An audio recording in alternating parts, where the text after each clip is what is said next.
yes, there is a world where Collingwood do not play Charlie Dean or Billy Frampton and we opt in for the small ball backline. Instead, here is a snippet from an interview a couple days back where Josh Dacos hints at Jacob Ryan finding his way into the squad before potentially a Billy Frampton. Did he mean this, or was he meant to mention these names in different contexts? Who can step up to fill that void? Yeah, I think that's one of the great parts of our squad is we've got some really good depth back there. We've got boys playing really well in the VFL, and Jacob Ryan's put together a great pre-season, played really awesome on the weekend, and then someone who's really experienced like Billy Frampton could fill in, and he's played obviously plenty of AFL football and been in really strong form. Jacob Ryan is 6'1", but Reefer about to sign 2 years is good for him. Gives him some security, gives him some peace of mind that he can do his recovery properly and then get back into it when he's ready to go.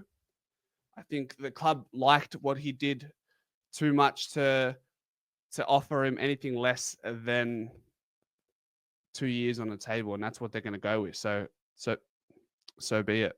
Let's have a look. I actually want to do a little activity, if you want to call it that, and I want to see what our team looks like if we opted for, say, a Jacob Ryan in the back line instead of Billy Frampton or Charlie Dean. What does that make our team look like moving forward? All right.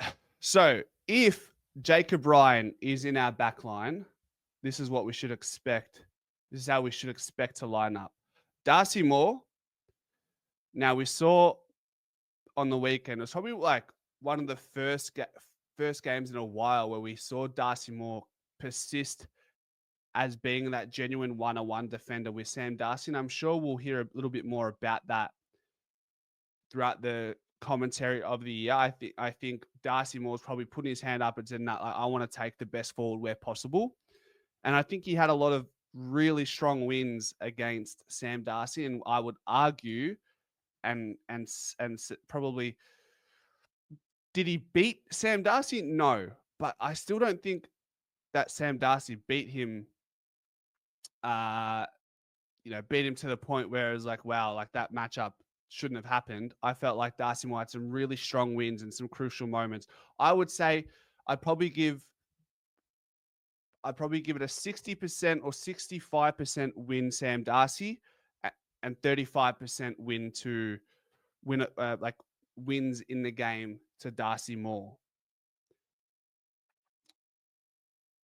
And that's going to be a good return against someone like Sam Darcy. Like, I'm going to be keeping a close eye on the game between Carlton and the Bulldogs this Friday night to see if Sam Darcy is going to be doing this on a consistent basis. We've seen it in spurts. I think now we're going to get the full package with the man. So I'm taking that as a win for Darcy Moore, especially in the way that he's been able to bounce back in his last few games.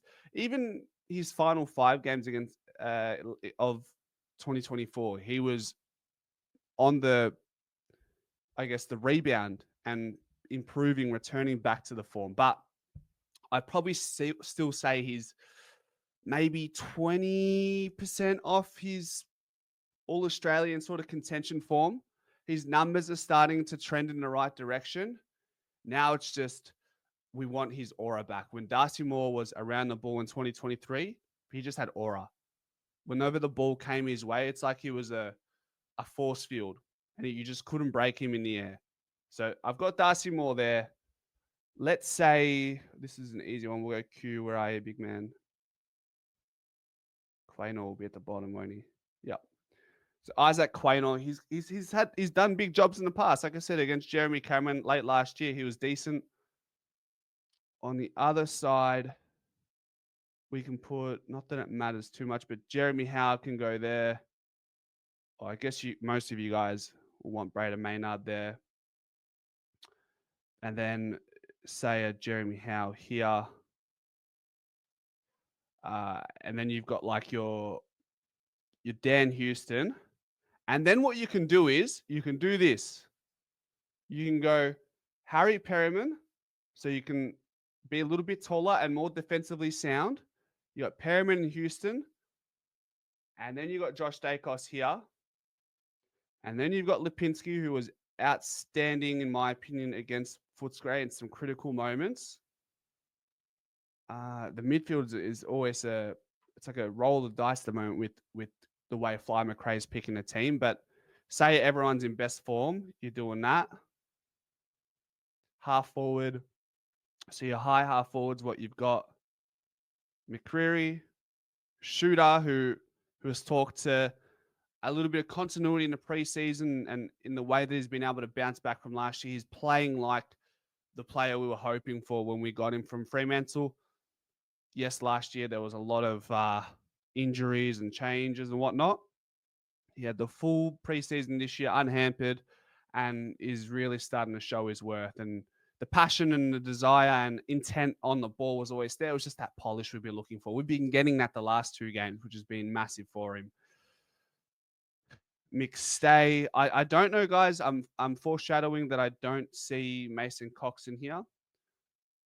Just for now, I think he played well against Footscray, but did he play well enough to keep out a Myercheck? I don't know. I think we see a little bit more of Jordan De Goey in the forward line as we ease him into the season. And we'll put Big Bad Checkers here. Where are you, brother? Myercheck. There you go. All right, and then clearly you got Darcy Cameron there. I think we put Nick Dacos to start. Where are you, buddy? And then where's my goat? Still side bottom there. Fair enough. And then to roll through the defense, you've got Ryan. We have Jack Crisp, obviously. Jamie Elliott. Okay. Well, Bobby Hill goes there, right? And then the sub, there's no sub selection here. So I guess the sub will be,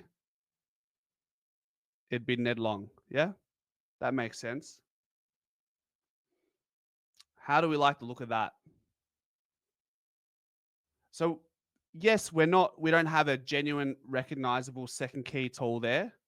Braden Maynard's tall. Isaac Quaynor can play tall. Perriman will hold his own. Jeremy Howe, in the form that he's in, can be that pseudo second key tall. Dan Houston had 1.5 intercept marks last season. That will alleviate the pressure that the team, the back six, is under when we're under duress in the air. And then, taking this man out of that back line to ensure that we can do this is probably going to be critical. Whether they actually do it, I don't know. Maybe they'll flip depending on how we're going. If we're really under siege, then Perriman bang into the back line, defensively accountable, get your attacking All-Australian wingman back where he belongs. But if we're doing well with defending the ball movement, then maybe Harry Perriman here or into the midfield and then Josh Dacos into the back line to really rebound us moving forward could be the way to go.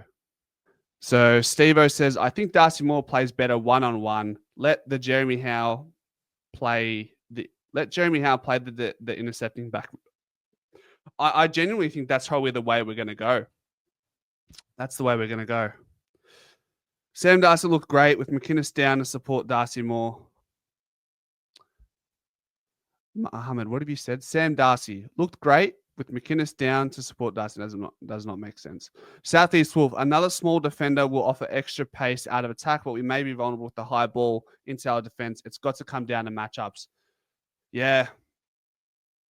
Comes down to matchups and the way we defend the ball movement up forward. Is there pressure at the contest?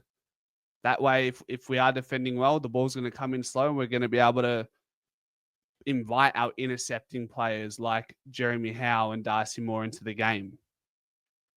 Harry Leonard says Perriman needs to play more midfield. He has been limited there.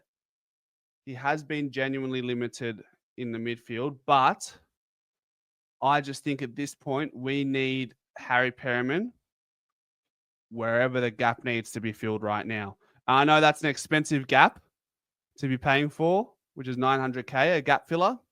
But until he sort of finds his feet where his genuine role is going to be, we're just going to have to be patient with him. He wanted to try play midfield. He got a bit of that in his first 2 games. He did not play in the midfield once on Friday night against Footscray. He played mainly off the wing and off halfback. I would say if we are going smaller, we do need a Harry Perryman to be in the back line for the foreseeable future. How tall is Pez? How tall is Harry Perryman? Let's find out. Harry Perryman's 186. How tall is Brayden Maynard? 189. Yeah. So we're going to need all the height possible. If we're not going to go through the passage of selecting Billy Frampton and Charlie Dean, then we have to go as tall as possible in our medium-sized department. Worth a try. I'd be open to see it. Be open to try it. Harry says, I think Darcy's been thriving because the main defender has been on Norton. That might change now. I'd probably say Darcy Moore was the main defender on Friday night and he was on Sam Darcy. So I don't know about that. We can't pay a tag of 900K. I'll give it some time. Harry. Like he's played, 3 games in multiple different positions. He's yet to settle yet. He hasn't settled yet. So let's give him, half a season to sort of find his feet. And until then we'll see what happens. Melissa says, maybe for the week after Carlton game, I think Frampton should play against Mackay as he did really well against him last year. Yep, he did. And that's probably the only thing going for him to be selected. It's against a really tall side. But I just think the way Carlton are entering forward 50 right now, I'm not really worried and concerned about how they impact us height-wise, the discrepancy there. If they're going to enter the forward 50 the way they have been, Darcy Moore will have a field day. Jeremy Howe will have a field day. But if they're moving the ball quickly, then it's a problem. You don't want Jeremy Howe on an island stuck with Charlie Curnow or Mackay, obviously. So that's 2 ways the game can go. Do I think Carlton can just turn it around and magically improve their ball movement and their entry going inside 50? Probably not. Melbourne have been really struggling for quite a long time now with their ability to hit targets going inside 50. Carlton have been on and off, I would say. I can't see that being a massive threat if it continues in the way that it's trending.